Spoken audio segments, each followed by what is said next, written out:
सुप्रभात विद्यार्थियों, last term पर हम लोगों ने क्या पढ़ा था, देखिए तो जरा कॉपी में, तो देखने के बाद आपको पता चलेगा। देखिए तो लास्ट टर्म पर हमने पढ़ा था यदि हम किसी तार की लंबाई को 10%, 20% या n% बढ़ा दें तो उसके प्रतिरोध में कितनी वृद्धि होगी। इस पर हमने एक बेस्ड क्वेश्चन भी कर लिया था, है ना। तो अब हम जानेंगे अगला टॉपिक हमारा, जिसका नाम है कार्बनिक प्रतिरोध, है ना। लिखिए कार्बनिक रेसिस्टर, कार्बनिक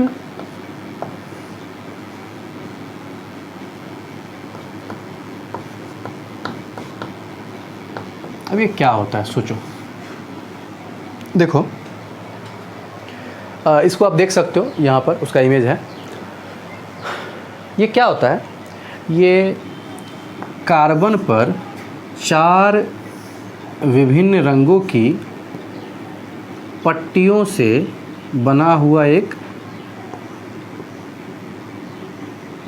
प्रतिरोध होता है, ठीक है। इस पर 4 पट्टियाँ होती हैं, ध्यान से देखिएगा, है ना। ये हुई पट्टियाँ, इनकी 4 पट्टियाँ हैं। ये जो है ना पट्टी है, वो चारों अलग अलग रंग का भी हो सकता है, एक भी रंग का, कुछ भी हो सकता है, ठीक है ना।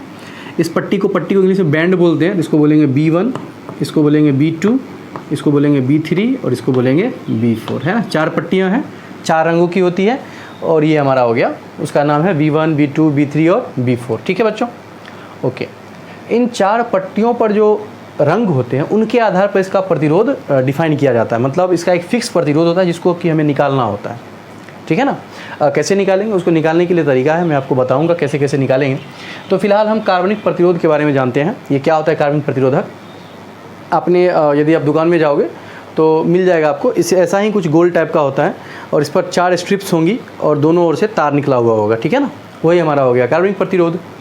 तो ये कार्बन का बना होता है तथा इस पर 4 पट्टियाँ होती हैं, है ना। और उसी पट्टियों के रंग के हिसाब से हम इसका प्रतिरोध की गणना करते हैं। तो चलिए तो लिखते हैं कार्बनिक प्रतिरोध में। लिखिएगा, यह कार्बन पर 4 पट्टियों को मिलाकर बनाया जाता है। ये 4 पट्टियाँ 4 रंगों की होती हैं।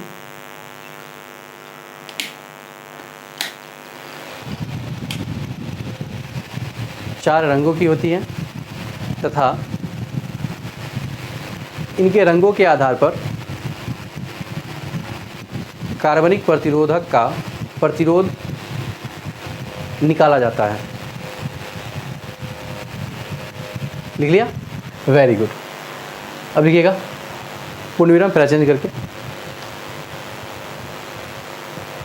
4 पट्टियों को क्रमशः B1, B2, B3 तथा B4 से सूचित किया जाता है, ठीक है। प्रथम पट्टी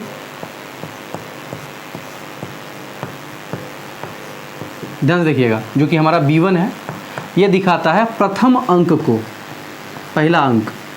बस अब देखिए, अभी थोड़ी देर में और मजा आएगा, आपको पूरा क्लियर हो जाएगा, ठीक है। द्वितीय पट्टी, ये जो होता है ये दिखाता है द्वितीय अंक को।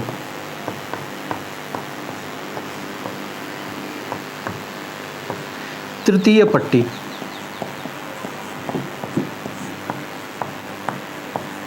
ये दिखाता है घात को।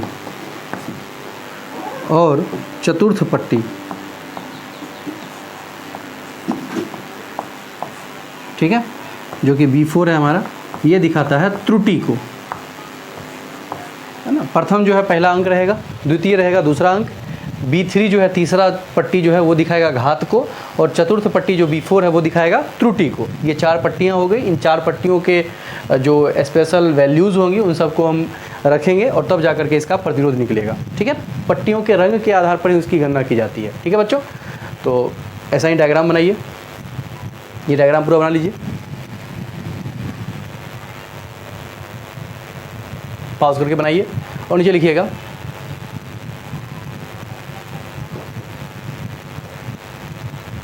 लिखिए प्रत्येक पट्टी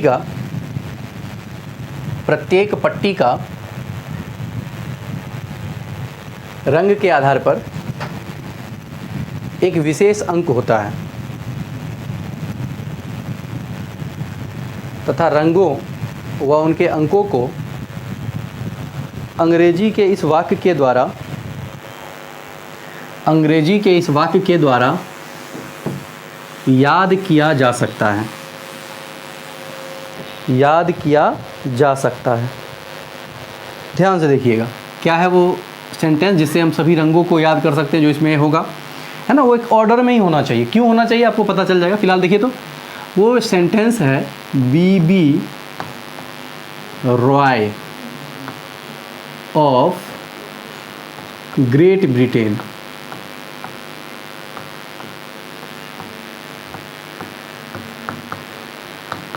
हैज़ वेरी गुड वाइफ।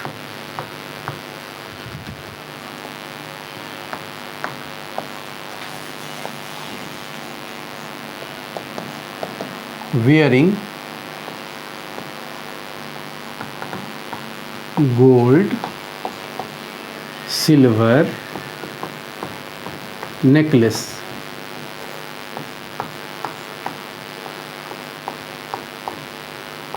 बच्चों देखो मैंने जो पूरा सेंटेंस लिखा है इसमें कैपिटल लेटर से जो लिखा हुआ है वो अलग अलग रंगों को सूचित कर रहा है और इसी ऑर्डर में B B Roy of Great Britain has very good wife wearing gold silver necklace. इसका हिंदी क्या होगा। तो बीबी रॉय जो है ग्रेट ब्रिटेन का एक इंसान है जिसके पास बहुत ही सुंदर पत्नी है जिसने सुनहरे यानी कि गोल्ड और सिल्वर रंग का जो है नेकलेस पहन रखा है, गोल्ड सिल्वर का जो है सो नेकलेस पहन रखा है। ठीक है बच्चों, चलिए तो हम देखते हैं कि कैसे कैसे उसके जो सेंटेंस में जो कैपिटल लेटर है उसके अकॉर्डिंग कैसे कैसे उसका क्या क्या कलर आता है। ध्यान से देखिएगा बच्चों। तो मैं लिखता हूँ बस, देखो पहला बी लिखा, second B, third R, fourth O, fifth Y, फिर क्या है ग्रेट का जी, फिर है ब्रिटेन का बी, देख रहे हो ना, वही लिख रहा हूँ आपको बस दिखाने के लिए। वेरी गुड वाइफ का डब्लू, गोल्ड सिल्वर है ना, तो गोल्ड लिख देता हूँ, गोल्ड पूरा, सिल्वर है तो सिल्वर लिख देता हूँ, और लास्ट में क्या है नेकलेस, किसको बोलेंगे नेकलेस का मतलब एन से उसका यूज़ होगा। नेकलेस तो कोई कलर नहीं होता है तो नो कलर इसको बोलेंगे। ठीक है, मतलब कोई रंग नहीं होना चाहिए।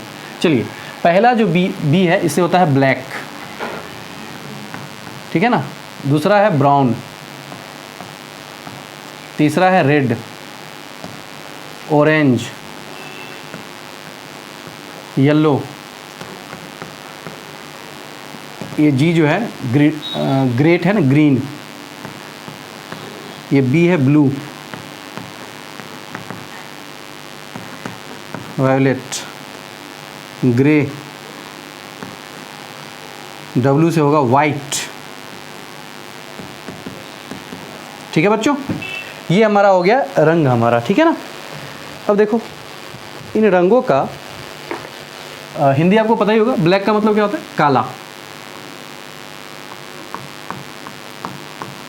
क्योंकि हिंदी में ही रहेगा क्वेश्चन, वैसे इंग्लिश में भी लिखा रहता है लेकिन फिर भी अपन हिंदी देख लेते हैं। ब्राउन का होता है भूरा, पता ही होगा आपको, या इसको कहीं कहीं कत्थई भी कहा जाता है। लिख दूँ कत्थई, भूरा या कत्थई। रेड लाल, ऑरेंज नारंगी, येलो पीला, ग्रीन हरा, ब्लू नीला, इसका होता है क्या होता है वायलेट का क्या होता है, ये होता है बैगनी,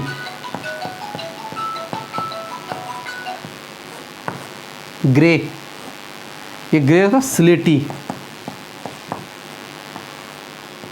स्लेटी कलर। वाइट सफ़ेद, श्वेत या सफ़ेद भी कह सकते हो, श्वेत या सफ़ेद एक ही बात है। गोल्ड, ये देखो ये थोड़ा सा काम का चीज़ है। गोल्ड का आप शायद रंग का हिंदी नहीं जानते होगे। गोल्ड का होता है सुनहरा, वर्ड का ऐसा ही प्रयोग किया जाएगा, सुनहरा रंग का रहेगा। सिल्वर, इसको बोलते हैं रुपहला, रुपहला।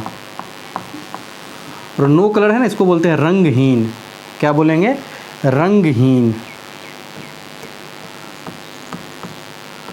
रंगहीन। शायद आपको दिख रहा होगा अच्छे से, मैं तो बोल ही दिया हूँ, दिख रहा है तो भी ठीक है, नहीं दिख रहा है तो भी ठीक है। ठीक है बच्चों, चलिए अब इसका मैं नंबर लिखूंगा और बहुत ही ईजी है नंबर लिखना, बस ध्यान से देखिए आप।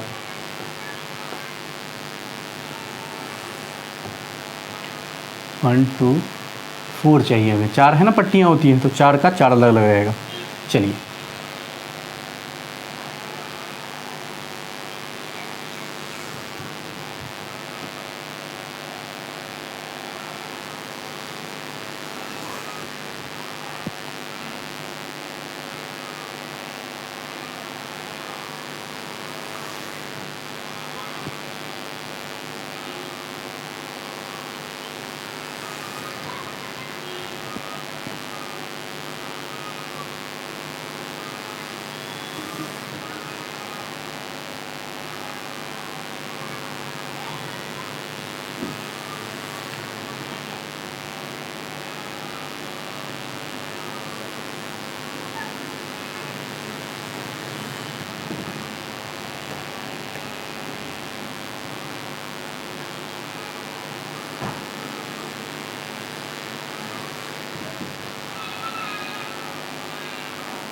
देखो, ये टेबल याद करना बहुत ज़रूरी है, और याद करने का जो मैंने सिंपल सा फंडा बताया बेस्ट है, वो आराम से याद हो जाएगा, कोई टेंशन भी नहीं होगी।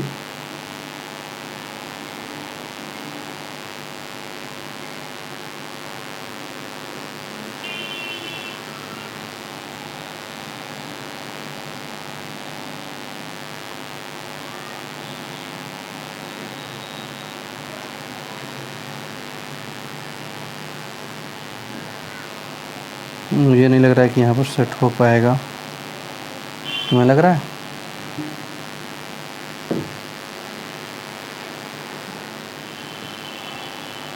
यस, हो गया।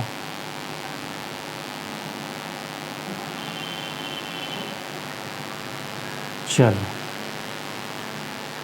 बहुत बड़ा सा काम हो गया। देखो ध्यान से बच्चों, ये हमारा कलर हो गया, ये हमारा पहला बैंड जिसको मैं कहूँगा B1, बैंड नंबर 1 है ना, B1।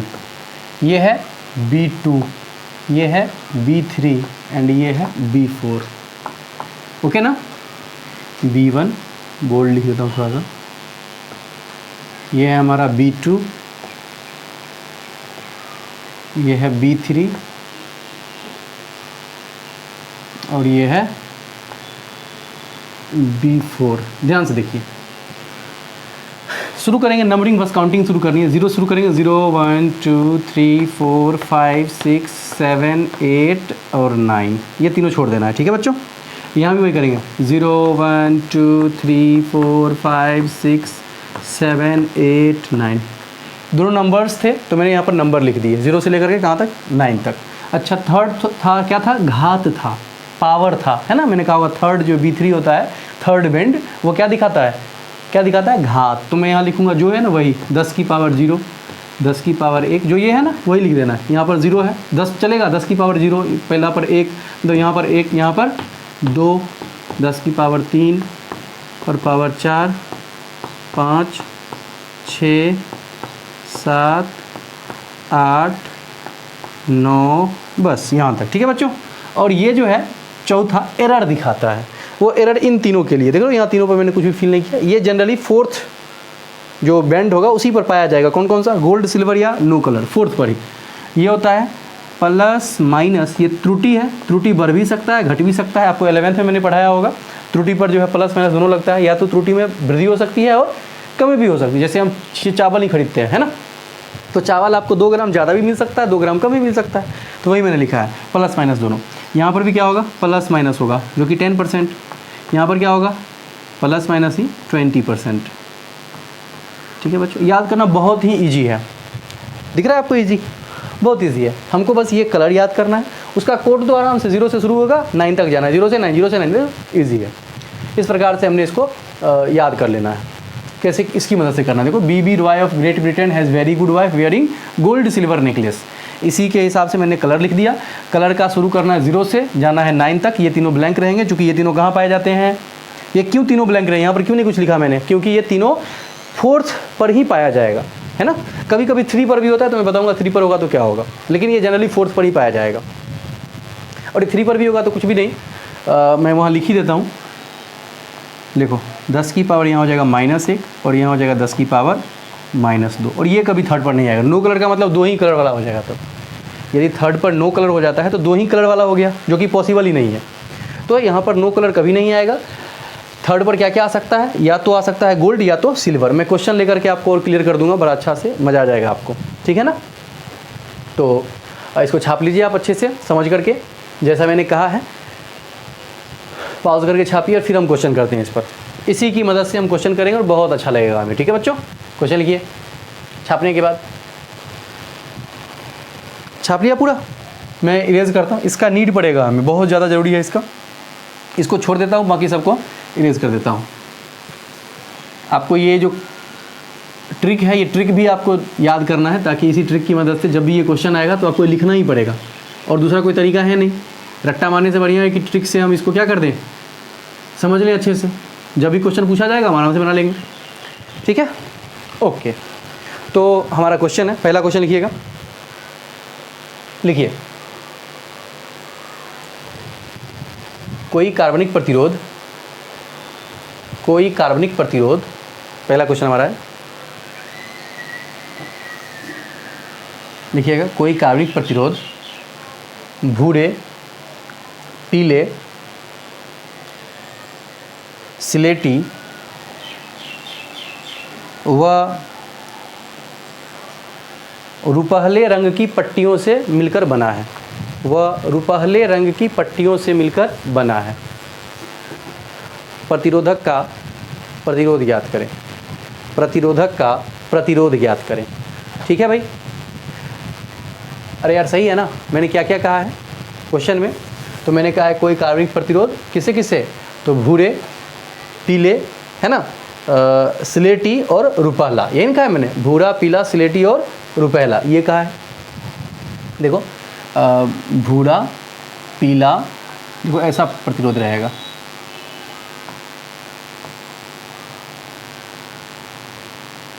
क्या है, भूरा, भूरा है ये, ब्राउन, पीला, येलो, ये क्या है, भूरा, पीला। उसके बाद क्या कहा था मैंने, स्लेटी, ये हो गया स्लेटी, जिसको हम बोलते हैं ग्रे। और 4th क्या है, सिल्वर, सिल्वर। ऐसा है, यदि मैंने, है ना, ये चारों रंग से मिल लेकर के मैंने बनाया है हमारा ये प्रतिरोध। अब सोचोगे आप कि यार पहला कौन सा होगा, किसको मैं B1 कहूँगा, किसको B2 कहूँगा, तो टेंशन मत लो।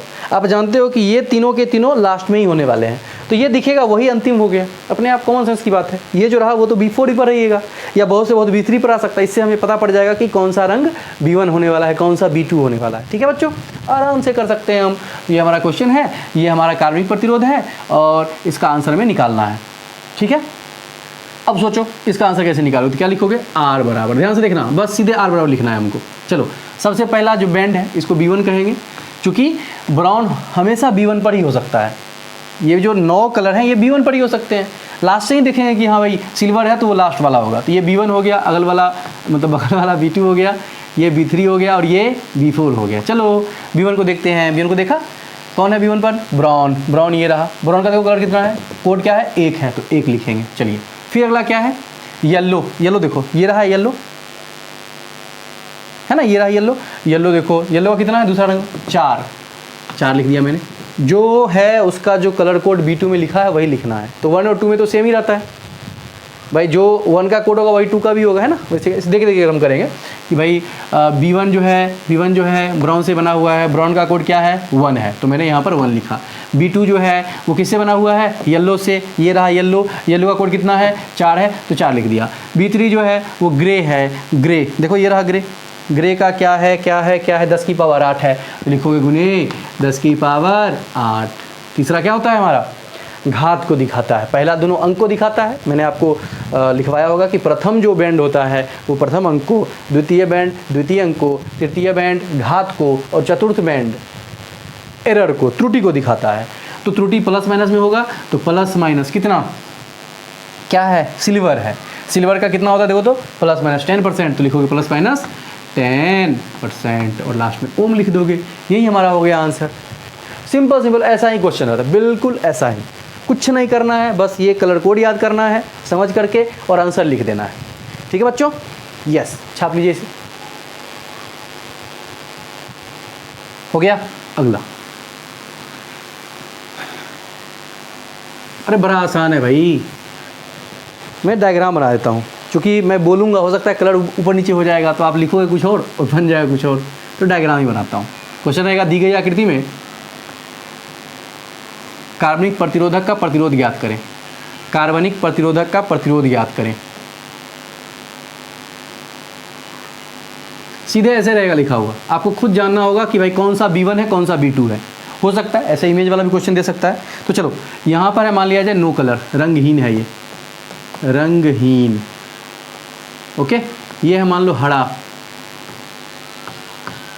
ये है नीला, और ये है, ये वाला जो है ये है मान लो कौन सा, लाल है मान लिया जाए।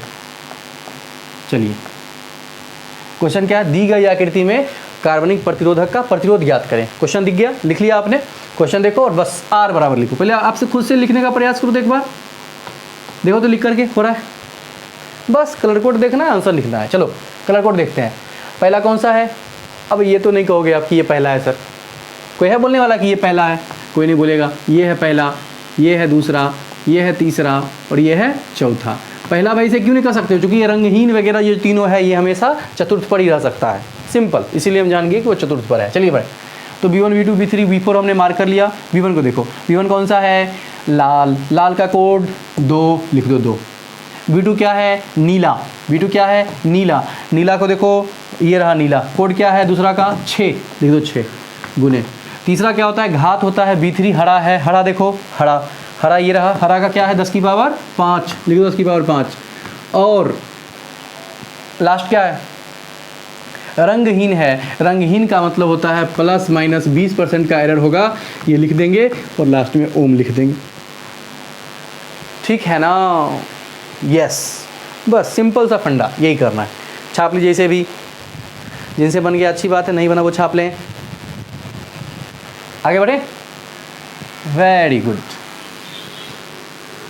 चलो अब मैं थोड़ा सा टेढ़ा मेढ़ा क्वेश्चन लूँगा। 4 रंगों वाला तो बहुत ईजी है, देख रहा है, हो गया।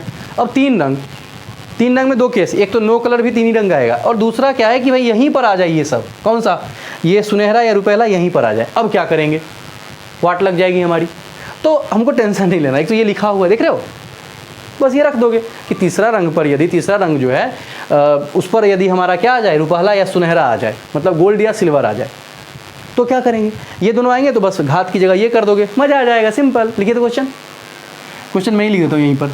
ऐसा मैं इसीलिए कर रहा हूँ, वरना मैं भाषा में लिखवाता, वैसे मैं भाषा में ही लिखवा दूंगा। लो देखो, मैं पहले यहाँ मार्क कर लेता हूँ, फिर आपको लिखवाऊंगा। 3 ही बैंड है यहाँ पर, और पहला जो है मान लो है ये पीला, सेकंड है नीला मान लो,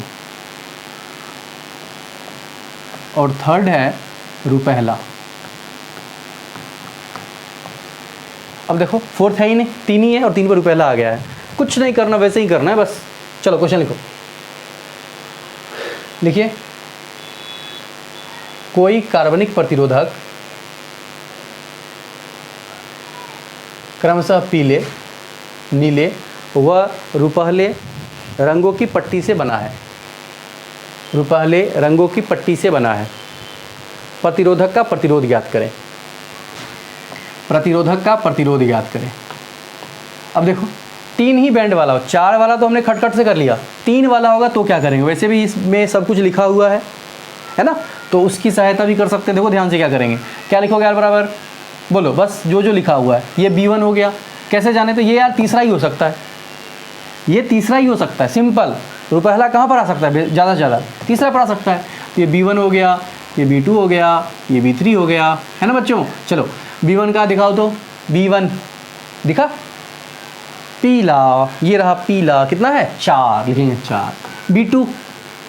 B2 क्या है, नीला, ये देखो नीला कितना है 6 गुने। रुपहला बोले तो ये देखो रुपहला, सिल्वर यदि थर्ड पर हो तो 10 की पावर -1 से मल्टीप्लाई करेंगे, मतलब पावर इसका होगा 10 की पावर -1 हो गया। इतना ओम लिखने वाले एरर तो होगा ही नहीं इस पर, तो मैं इसको सॉल्व करूँगा। 4 6 और इसका मतलब होता है बट्टा के नीचे जाएगा, 10 से भाग पड़ेगा तो हो जाएगा 4.6 ओम, है ना, यस, छाप लो। अरे छाप डाला, ओके। अगला क्वेश्चन लिखते हैं, लिखिए, ये फिर से आप कीजिएगा ना, लिखिएगा। कोई कार्बनिक प्रतिरोधक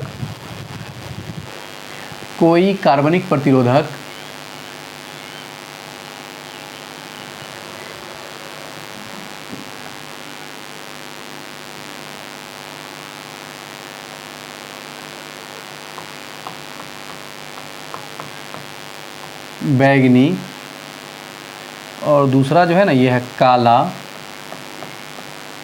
और तीसरा जो है सो है रुपहला। देखिए कोई कार्बनिक प्रतिरोधक बैगनी, काले व रुपहले पट्टियों से मिलकर बना है, 3 ही पट्टियां हैं। प्रतिरोधक का प्रतिरोध ज्ञात करें, सोचो खुद से, और सोचना कुछ है ही नहीं, यहाँ पे लिखा हुआ है, बस कर देना है। प्रतिरोधक का प्रतिरोध ज्ञात करें। अब बस देखो B1 B2 B3 लिखा हो। B1 बैगनी कहाँ है देखो तो, ये रहा बैगनी, 7 लिख दोगे 7।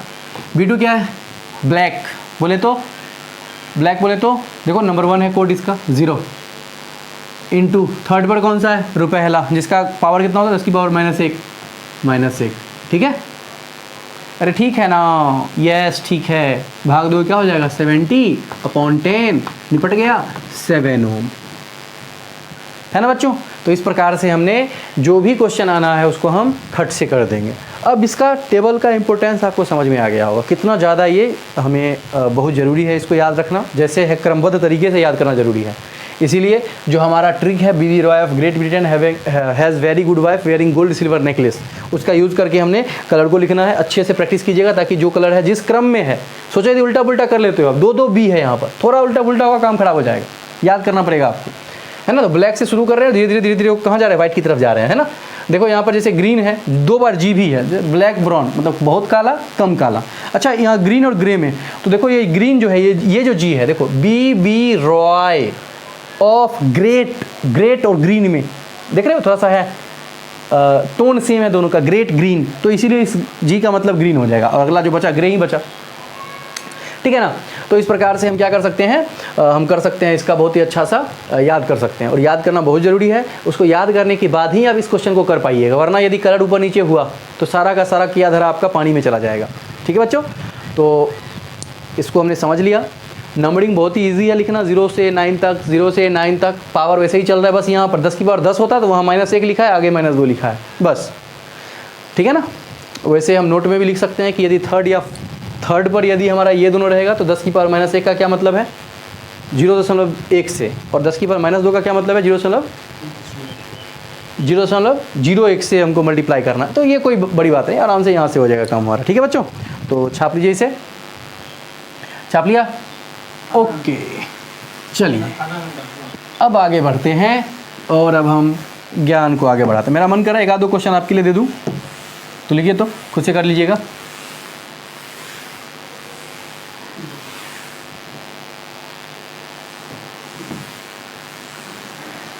लिखिए,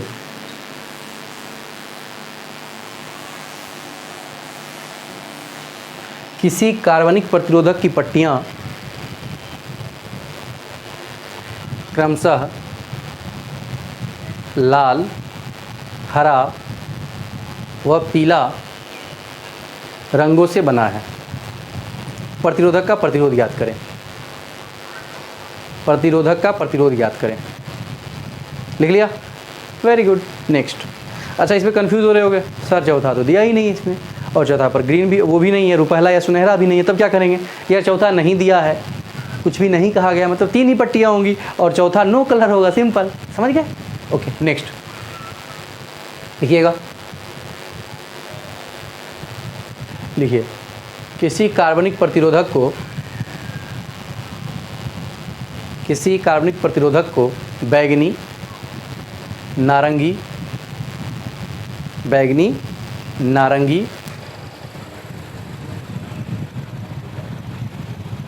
व काले रंगों की पट्टियों से मिलकर बनाया गया है। पट्टियों से मिलाकर बनाया गया है। प्रतिरोधक का प्रतिरोध याद करें। ठीक है बच्चों, सिंपल कर लिया आपने। अब हम जानेंगे कि प्रतिरोधक पर तापमान का क्या प्रभाव पड़ता है ना? Effect of resistor on temperature. देखो ध्यान से, प्रतिरोधक के प्रतिरोध पर, तो मैं लिख रहा हूँ प्रतिरोध पर तापमान का प्रभाव।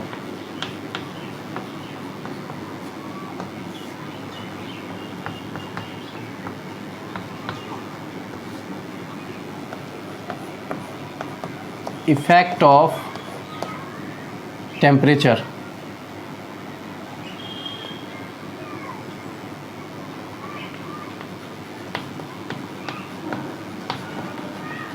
On resistance. ध्यान से सुनो, क्या होगा टेम्परेचर का रेसिस्टेंस पर प्रभाव, क्या होगा, उसी के बारे में हम चर्चा करने वाले हैं। इसके बारे में थोड़ा सा आपने 10th में आइडिया लिया हुआ है, वैसा ही कुछ, लेकिन थोड़ा सा अच्छे लेवल की बात करेंगे यहाँ पर हम।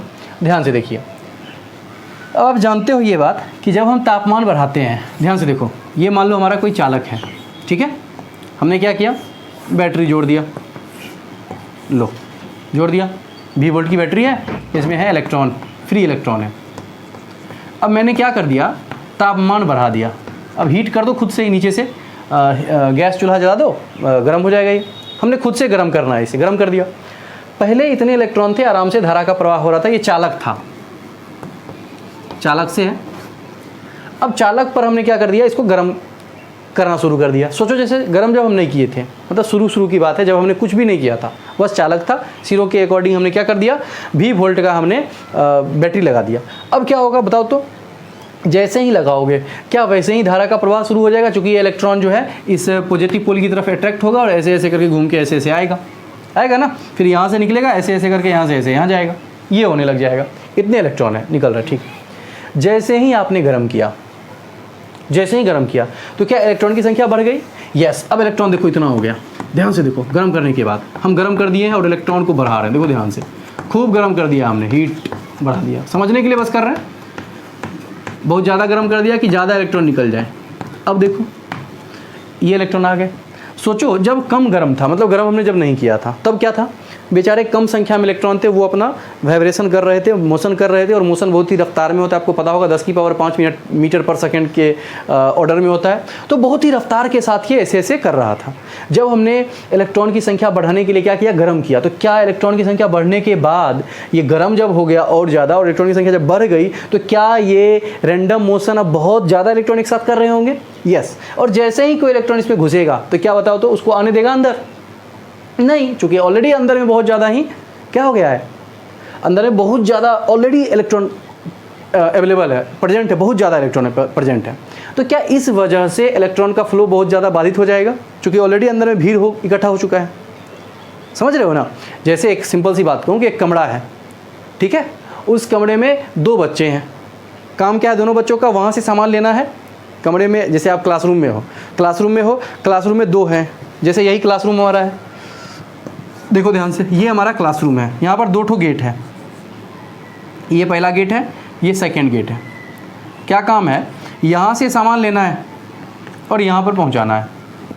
यहाँ पर मान लो हमने लगा रखा था, बहुत सारे 10 बच्चे थे, ये रहा चिंटू, पिंटू, सिंटू, है ना, और कुछ चंपक, रामलाल, श्यामलाल, इतने बच्चों को हमने लगा रखा था काम पर कि यार तुम लोगों का काम क्या है, यहाँ से जो कुछ आएगा उसको लेके वहाँ पहुँचाना है। अब क्या किया हमने, यहाँ से सामान लिया, इसको दिया, इसने इसको पास किया और यहाँ पहुँच गया। अच्छा, ये ऐसा नहीं कि रुके हुए, ये मोशन भी कर रहे हैं, लेकिन कम संख्या में है तो चल रहा है काम, थोड़ा सा ऊपर नीचे करके भी दे रहे हैं। अब मैंने क्या कर दिया, इसमें मान लो 1000 बच्चों को ठूस दिया अंदर में, और वो सब मोशन भी कर रहे, भगदड़ मचा रहे हैं। क्या जैसे ही कोई एक इलेक्ट्रॉन आएगा तो क्या वो इसके पास पहुंच पाएगा? नहीं पहुंच पाएगा। इलेक्ट्रॉन ये अंदर आ ही नहीं पाएगा, घुसेगा ही नहीं, और घुस भी गया तो फिर निकलने में उसकी वाट लग जाएगी, क्योंकि बहुत ज़्यादा मोशन हो चुका है, बहुत ज़्यादा रैंडम मोशन हो रहा है, इसलिए वो काम नहीं हो पाएगा। मान लो एक इलेक्ट्रॉन यहाँ से, चूँकि जो इलेक्ट्रॉन यहाँ से चला वो तो जाएगा ना इसमें, तो जैसे ही इसमें घुसा, ऑलरेडी इसमें बहुत ज़्यादा इलेक्ट्रॉन है, पहले तो उसको घुसने नहीं दिया जाएगा, और मान लो ज़बरदस्ती यदि घुस भी गया, यहाँ पहुँच भी गया, तो क्या उसके निकलते निकलते बैंड बच जाएगी? ऑलरेडी बहुत ज़्यादा इलेक्ट्रॉन है, क्योंकि बहुत रैंडम मोशन चल रहा है। जैसे कि क्लासरूम में भगदड़ मच जाता है तो क्या बच्चे निकल पाते हैं? आसानी से नहीं निकल पाते हैं। लेकिन यदि मैं उसको कतारबद्ध तरीके से निकालूं तो आराम से निकल सकते हैं। यानी बच्चों की संख्या कम हो तो कतारबद्ध तरीके से आराम से निकला जा सकता है, और बच्चों की संख्या ज़्यादा और भगदड़ मचा दिया जाए, सबको एक साथ कहा जाए भाग यहाँ से भाग यहाँ से, तो क्या होगा, भगदड़ मच जाएगा और गेट को जाकर के जाम कर देगा वही दोनों मिल करके, या 10 बच्चे एक साथ गेट पर जाकर के जाम हो गए, अब ना निकल पा रहा है ना जा पा रहे हैं। इससे क्या हो गया, भगदड़ मच गई। तो इससे क्या हो गया, मेनली मतलब देखते हैं हम पूरे के पूरे इस घटनाक्रम को देखते हैं, तो होता क्या है कि जैसे ही इलेक्ट्रॉन की संख्या बढ़ती है वैसे ही इसका प्रतिरोध बढ़ जाता है, मतलब धारा प्रवाह घट जाता है। हमें इसी पर चर्चा करनी है, ठीक है बच्चों।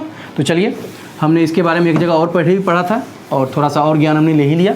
अब बात करते हैं कि क्या प्रभाव पड़ता है। तो पाया क्या गया कि जो प्रतिरोध में वृद्धि होती है, तापमान बढ़ाने से जो प्रतिरोध में वृद्धि होती है, जो कि है R2 - R1, है ना, प्रतिरोध में जो वृद्धि होगी वह सीधा समानुपाती होगा प्रतिरोध का, जो शुरू में प्रतिरोध है उसका सीधा समानुपाती होगा। और सेकेंड बात है, ध्यान से, कि ये जो प्रतिरोध में वृद्धि होगा, तापमान बढ़ाने से प्रतिरोधक के प्रतिरोध में जो वृद्धि होगा वह सीधा समानुपाती होगा टेम्परेचर कितना आपने बढ़ाया है। सिंपल, जितना ज़्यादा टेम्परेचर बढ़ाओगे क्या उतना ज़्यादा इलेक्ट्रॉन ज़्यादा आएगा, और जितना ज़्यादा इलेक्ट्रॉन ज़्यादा आएगा उतना ज़्यादा प्रतिरोध होगा। तो ये बात सही है। दूसरा, पहला बात क्या है, जितना शुरू में ज़्यादा प्रतिरोध है, क्या प्रतिरोध में वृद्धि उतनी ज़्यादा होगी? होगी, सिंपल, नहीं होगी? या शुरू में ही 1000 ओम ऑलरेडी है तो क्या थोड़ा सा बढ़ाओगे तब 1020 हो गया, और शुरू में 1 रहेगा तो 1 ही 20 होगा ना, मतलब तब तो सिर्फ 20 होगा ना, समझ रहे हो बात को। तो यही बात है, शुरू वाले प्रतिरोध का सीधा समानुपाती होता है प्रतिरोध में वृद्धि, और तापांतर का भी सीधा समानुपाती होता है। यही दो बातें मैंने कही है, ठीक है बच्चों।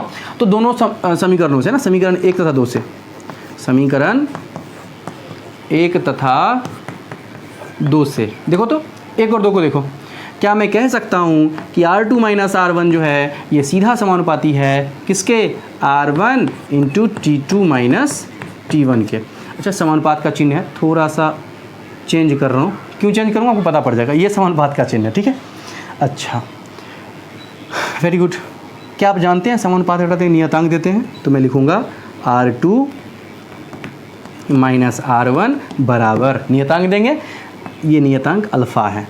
अब पता चला ये ऐसा क्यों दिया था कि अल्फ़ा और ये मैच न कर जाए, है ना। तो ये क्या है, अल्फ़ा है।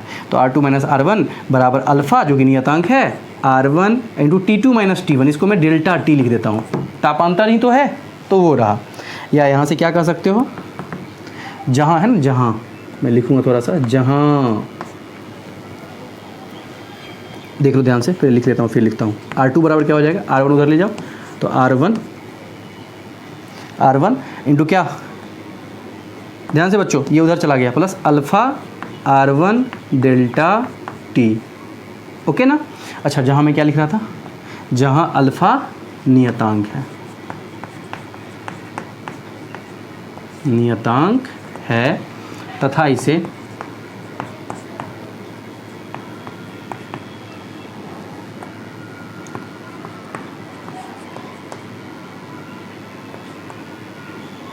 प्रतिरोध का या प्रतिरोध ताप गुणांक कहते हैं।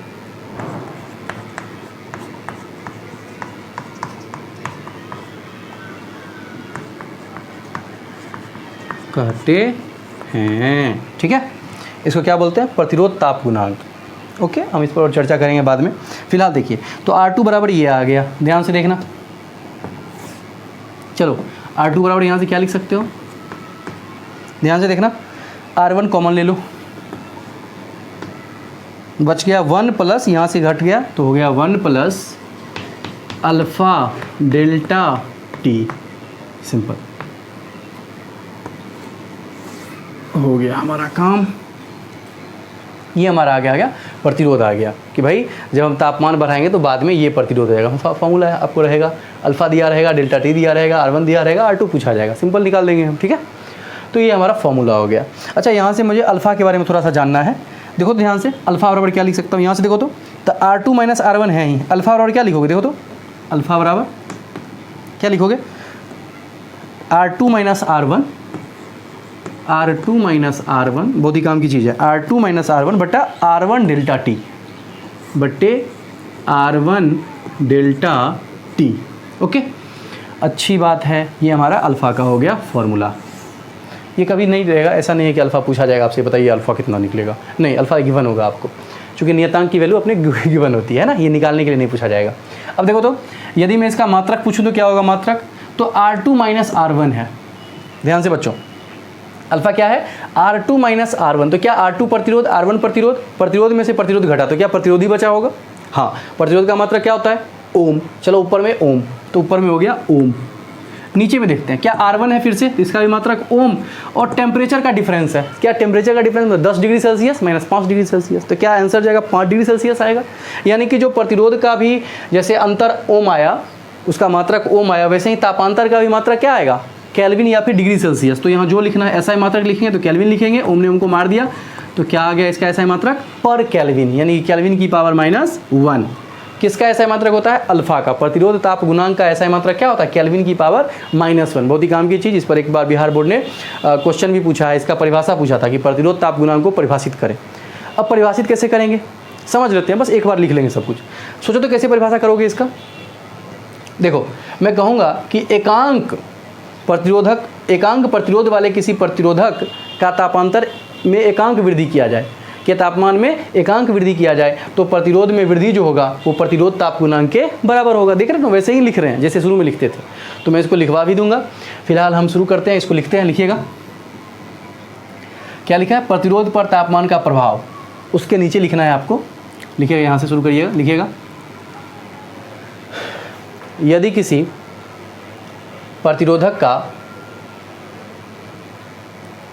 प्रतिरोधक का T1 तापमान पर प्रतिरोध R1 हो, यदि किसी प्रतिरोधक का T1 तापमान पर प्रतिरोध R1 है, लिखिएगा प्रतिरोधक का तापमान T2 कर दिया जाए, T जो लिख रहे हो ना तापमान है तो T कैपिटल लिखना है, प्रतिरोधक का तापमान T2 कर दिया जाए तथा प्रतिरोधक का नया प्रतिरोध R2 हो, तो प्रतिरोधक के प्रतिरोध में वृद्धि प्रतिरोधक के प्रतिरोध में वृद्धि प्रतिरोधक के प्रारंभिक प्रतिरोध व तापांतर का सीधा समानुपाती होता है,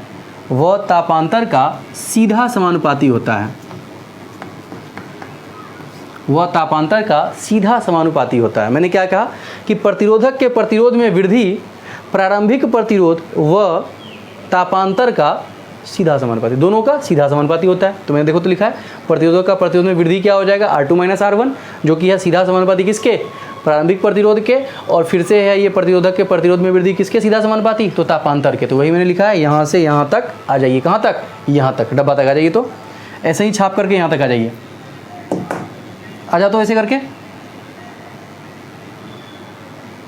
आ गए अल्फा तक, पॉज करके आ जाओ, अल्फा तक आ जाओ।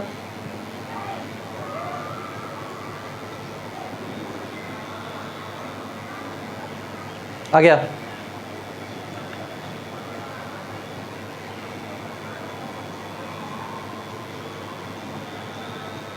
लिखिए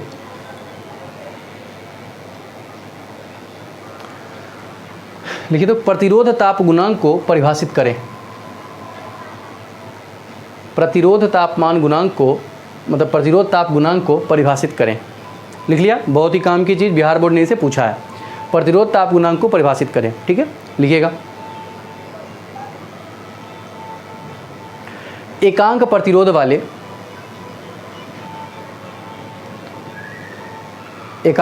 वाले किसी प्रतिरोधक के तापमान में एकांक वृद्धि की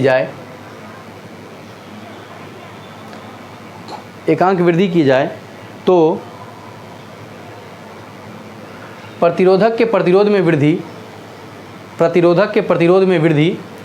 प्रतिरोध ताप गुणांक के बराबर होता है। प्रतिरोधक के प्रतिरोध में वृद्धि प्रतिरोध ताप गुणांक के बराबर होता है। लिख लिया, ये इसका परिभाषा हो गया। नीचे तीर मार मार के लिखिएगा। इसे का मतलब किसे, मैं इसे लिखवाऊंगा। इसे का क्या मतलब है, इसे का मतलब प्रतिरोध ताप गुणांक को लिखिएगा। प्रतिरोध ताप गुणांक को अल्फा से सूचित किया जाता है। पहला नाम लिखिएगा, प्रतिरोध ताप गुणांक को अल्फा से सूचित किया जाता है। इसका एसआई मात्रक पर केल्विन होता है, केल्विन की पावर -1, ठीक है।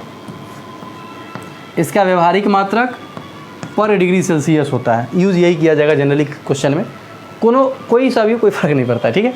ये होता है। अगला लिखिएगा, इसका वीमा सूत्र भी K-1 ही होता है। लिख लिया। चलिए अगली बात लिखिए, धातु का प्रतिरोध ताप गुणांक धनात्मक होता है। जो धातु होगा ना उसका प्रतिरोध ताप गुणांक क्या होगा, धनात्मक, ठीक है। अच्छा अगली बात, एक्चुअली धातु की जगह आप चालक भी लिख सकते हो। अच्छा, क्योंकि चालक जो है सो सभी धातु क्या होते हैं, चालक होते हैं, इसीलिए मैंने धातु कहा। सिंपली चालक से हमारा तात्पर्य धातु से ही लगभग होता है। चलिए, तो क्या कहा मैंने कि धातु का जो प्रतिरोध ताप गुणांक है वो क्या होता है, धनात्मक। अच्छा, अर्धचालक जो होता है, यहाँ पे मैंने क्या कहा कि यहाँ आप धातु की जगह चालक भी कर सकते हो। तो चालक का प्रतिरोध ताप गुणांक क्या होता है, धनात्मक होता है। लिखिएगा अर्धचालक का, लिखिए अगली बात, अर्धचालक का प्रतिरोध ताप गुणांक ऋणात्मक होता है। क्या होता है, ऋणात्मक, ठीक है ना बच्चों। चालक का होता है धनात्मक, अर्धचालक का होता है ऋणात्मक। ओके, जान लिया हमने। जो हमारा कुचालक है उसके बारे में कोई कमेंट नहीं कर सकते हैं, क्योंकि आप जानते हैं, क्या जानते हैं कि तापमान बढ़ाने से उसके प्रतिरोध में कोई विशेष परिवर्तन नहीं आता है। समझ रहे हो ना। तो इसीलिए भाई ये धनात्मक हो या ऋणात्मक हो, कुछ प्रतिरोध में वृद्धि या फिर कमी नहीं आएगा, तो इसके बारे में हम कोई कमेंट नहीं कर सकते हैं। तो हमने क्या जाना कि सुचालक जो होता है या चालक होता है उसका प्रतिरोध ताप गुणांक धनात्मक, और अर्धचालक का प्रतिरोध ताप गुणांक क्या होता है, ऋणात्मक होता है। बच्चों, जैसे आपने ये लिखा है फॉर्मूला, वैसे ही यहाँ पर एक नोट करके हम लिख सकते हैं। बहुत ही अच्छी बात लिख सकते हैं, एक नोट डाल लीजिएगा। इसका कोई मैं प्रूफ नहीं दे रहा हूँ, बस मैं कह रहा हूँ। जैसे R2 बराबर लिखा ना R1 × 1 + अल्फा डेल्टा टी, वैसे ही क्या लिख सकते हो आप, ρ2 बराबर ρ1, ये क्या है, प्रतिरोधकता है, × 1 + अल्फा डेल्टा टी लिख सकते हो आप। ये भी हमारा हो सकता है। कैसे हो सकता है, रो बराबर क्या होता है, R बराबर क्या होता है, ρL/A। इस फॉर्मूला से देखो, मैंने कैसे लिख दिया वो देख लेते थोड़ा सा। देखो तो यहाँ से क्या लिख सकते हो, R बराबर, बोलो तो R बराबर क्या लिखोगे, ρL/A। अब हमने तापमान बढ़ाया तो ना लंबाई में परिवर्तन होगा, ना एरिया में होगा। तो मैं इसको ρ1 कह लेता हूँ, लंबाई सेम ही रहने वाला है, तापमान बढ़ाने के बाद भी और पहले भी। 2 है तो मतलब वही ना है रे, समझना बात को। मैं क्या कर रहा हूँ, प्रतिरोध बढ़ रहा है। क्या आप जानते हैं प्रतिरोध के बदलने से, प्रतिरोध के मतलब तापमान के बढ़ाने से क्या लंबाई बढ़ जाती है, नहीं, छोटा सा ही परिवर्तन किया जा रहा है। यानी कि 1000 डिग्री सेल्सियस का परिवर्तन किया जा रहा है, थोड़ा सा 10 डिग्री 20 डिग्री, तो लंबाई वही रहेगा, पता है होगा आपको। तो लंबाई वही है, तो मैंने क्या कर दिया कि भाई R2 के लिए ρL/A, तो 2 है तो मैं यहाँ 2 लिख दिया। अच्छा, R1 है तो लिखूंगा ρL/A, और 1 है तो 1 लिख दिया। लंबाई और ये वही रहने वाला है, × 1 + अल्फा डेल्टा टी। ध्यान से L मर गया, क्या हो गया, ρ2 बराबर ρ1 × 1 + अल्फा डेल्टा टी, वही मैंने लिखा है यहाँ पर। ठीक है, बड़ा ही काम का चीज़ है, बस लिख लीजिए आप नोट डाल के, वैसे ही नोट डाल के लिख लीजिएगा इसको कि ये भी एक फार्मूला होता है। ओके, अब हम कुछ क्वेश्चन करते हैं इस पर बेस्ड, मज़ा आ जाएगा आपको। छाप लीजिए सब कुछ।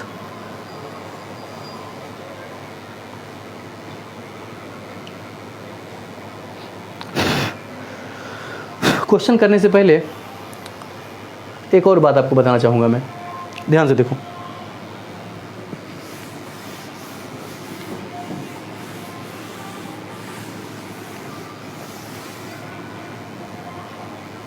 ये केस 1 सब कुछ होने के बाद, केस 1 सब कुछ होने के बाद केस 1 लिखिएगा।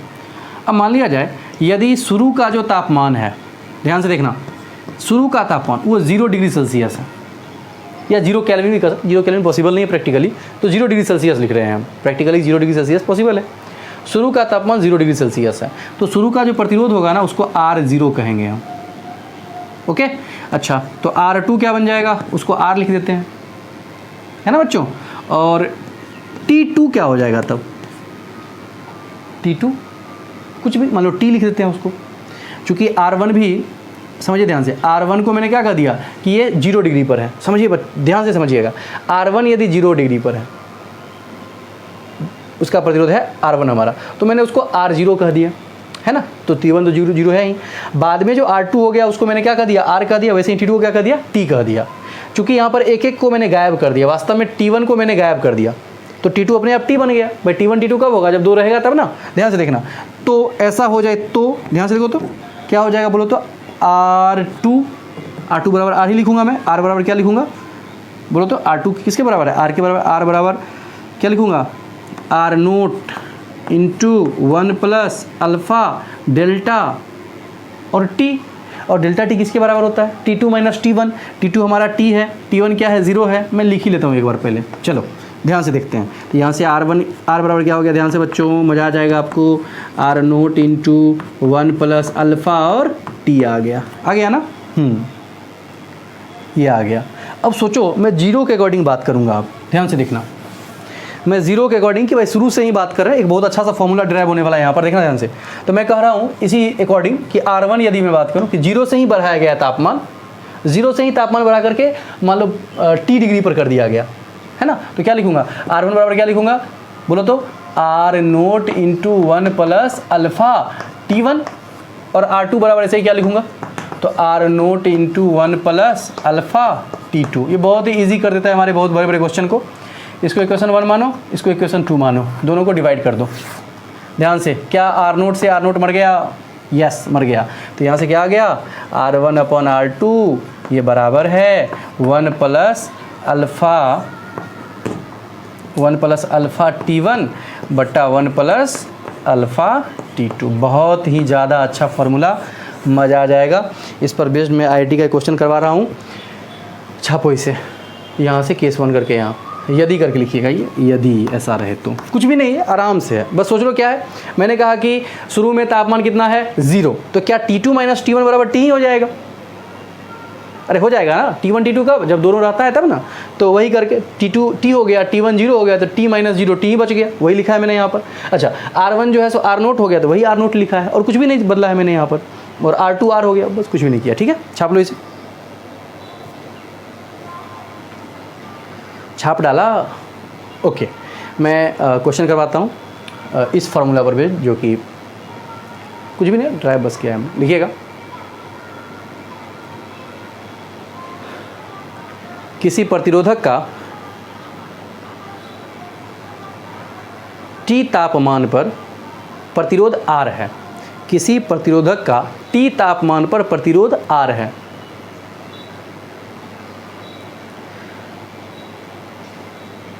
तो कितने तापमान पर प्रतिरोधक का प्रतिरोध 2 गुना हो जाएगा। तो कितने तापमान पर प्रतिरोधक का प्रतिरोध 2 गुना हो जाएगा, कितने तापमान पर प्रतिरोधक का प्रतिरोध 2 गुना हो जाएगा। समझ में आ गई बच्चे। हमको बाद वाला तापमान पूछा जा रहा है, मैं इस फॉर्मूला का अप्लाई कर रहा हूँ बस। देखिए ध्यान से, सिंपल सा, मतलब सिंपल सा क्वेश्चन नहीं है, पहला ही क्वेश्चन मैंने थोड़ा सा अच्छा ले लिया, लेकिन कुछ भी नहीं, बहुत ही आसान है।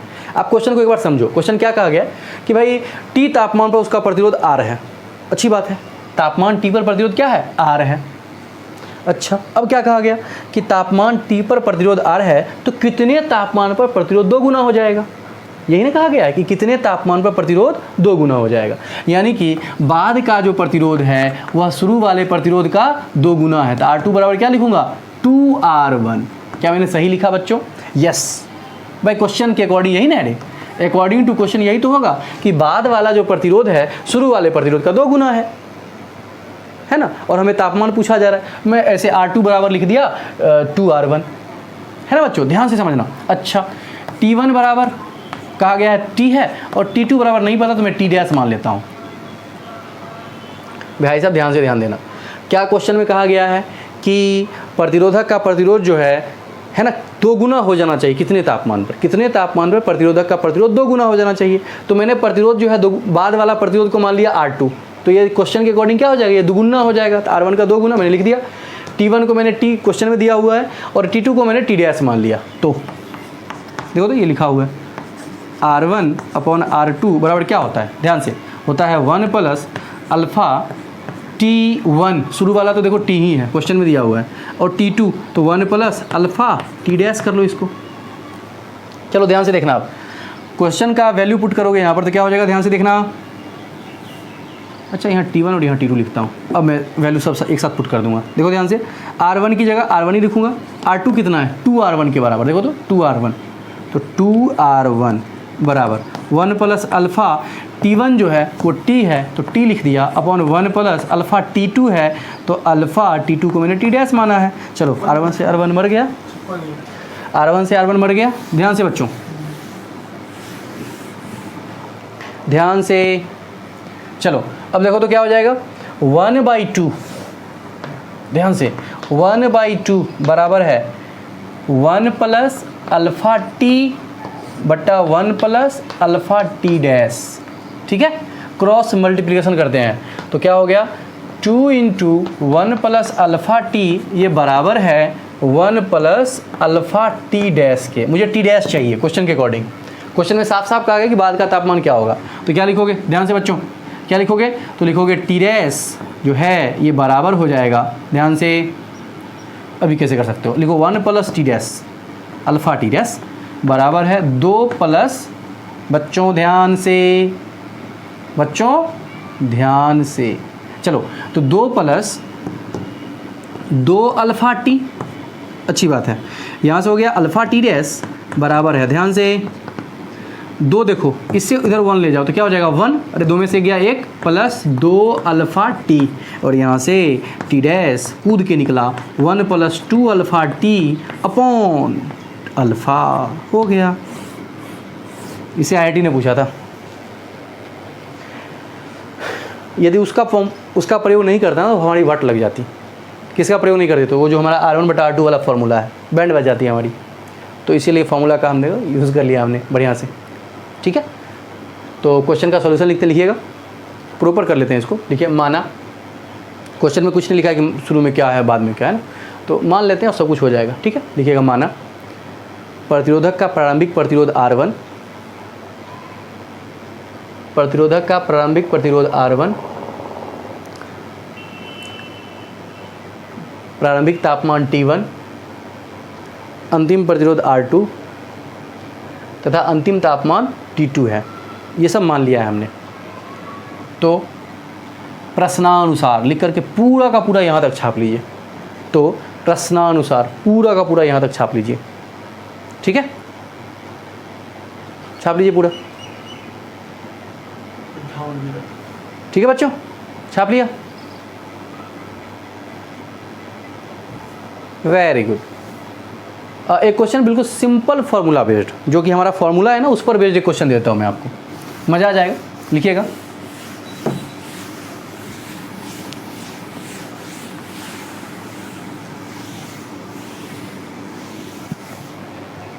अच्छा, हमारा फार्मूला क्या है, ये है R2 बराबर R1 into 1 plus alpha delta T, ये फार्मूला हमारा है ना, सिंपल, लिखिएगा। तो किसी प्रतिरोधक का प्रारंभिक प्रतिरोध 10 ओम है, प्रारंभिक प्रतिरोध 10 ओम है, यदि प्रतिरोधक के तापमान में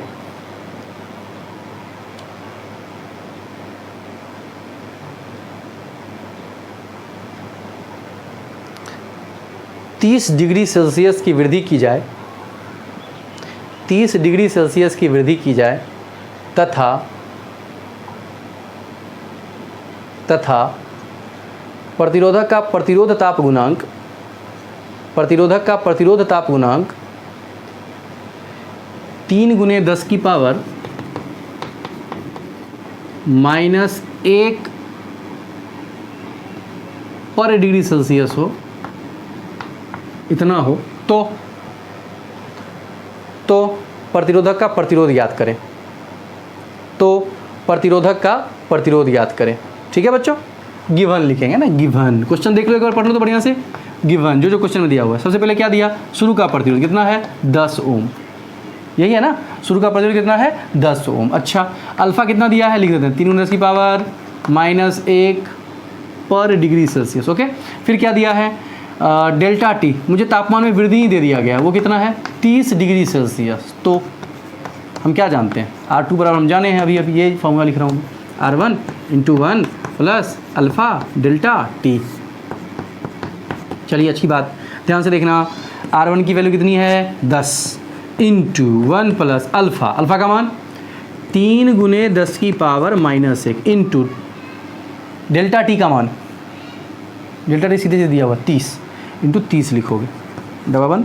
ध्यान से बच्चों, ध्यान से समझना, 10 × 1 प्लस 3 और बटा 10 और गुने 30, मार दिया, अरे मार दिया ना, बिल्कुल। तो 10 × 1 प्लस 3 3 जा 9 और 9 1 10 10 10 100, आंसर आ गया 100 ओम। ठीक है, इसको छाप लीजिए और आज की क्लास हम यहीं तक रखते हैं, मिलते हैं अगले एपिसोड में। और सुनिए, जैसे आप लोग देख रहे हो कि अब हमारा जो क्लास है ऑफलाइन क्लास, वो स्टार्ट होने वाला है, बहुत जल्द स्टार्ट होने वाला है। 3 से 4 दिन में आप लोगों को मैसेज चला जाएगा कि आना है अब। ठीक है, सब कुछ हो जाएगा, सब शुरू हो रहा है, सब लोग शुरू कर रहे हैं, तो सब लोगों को आना है। ठीक है, तो हम इन्फॉर्मेशन आपको बहुत जल्द देने वाले हैं कि आपको कब से आना है। तब तक हम लोग भी ऐसे ही ऑनलाइन जैसे पढ़ रहे हैं वैसे ही तब तक पढ़ते हैं, और फिर आएंगे यहाँ पर, फिर जम के पढ़ाई करेंगे, मज़े में पढ़ाई करेंगे। ठीक है, तो फिर मिलते हैं अगले एपिसोड में, तब तक के लिए गुड बाय और गुड नाइट।